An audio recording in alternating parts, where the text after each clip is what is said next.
Hello students, आज आम जाना प्रेजेंट टेंस वर्तमान काल विषय जाना। प्रेजेंट टेंस चारि प्रकार। प्रेजेंट इनडेफिनाइट बा प्रेजेंट सिंपल, जहाँ को आम अनिर्दिष्ट काल रे व्यवहार करूँ। प्रेजेंट कंटिन्यूअस अपूर्ण वर्तमान काल। प्रेजेंट परफेक्ट पूर्ण वर्तमान काल। प्रेजेंट परफेक्ट कंटिन्यूअस पूर्ण अपूर्ण वर्तमान काल।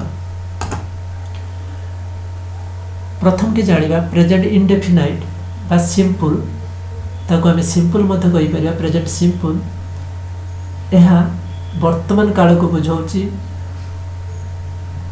वर्तमान घटुवा अवस्था बा अभ्यासगत कार्य उपर एटा वर्णना करा जाए। जेपरि मु जाए, से खाए, एपरि मु जाए आई गो, से खाए ही ईट्स।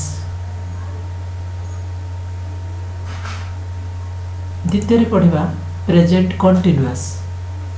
एथिरे सब्जेक्ट सहित helping verb am is are लागुची। मेन भाव सहित आईएनजी लगिबो। देखिबा मु जाउछि, आई एम गोइंग। से जाउछि, ही इज गोइंग। ये गला प्रेजेंट कंटिन्यूअस। तापरे पढ़िबा प्रेजेंट परफेक्ट।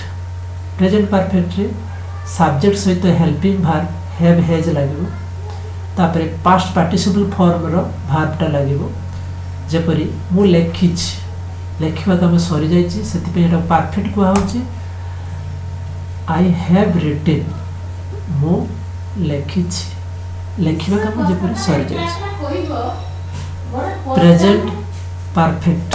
तापरे आसो प्रेजेंट परफेक्ट कंटिन्यूअस। सब्जेक्ट सहित हैव हैज लागिबो, वर्ब सहित आईएनजी लागिबो। से 1 घंटा हला खेलुछि। He is playing for 1 our.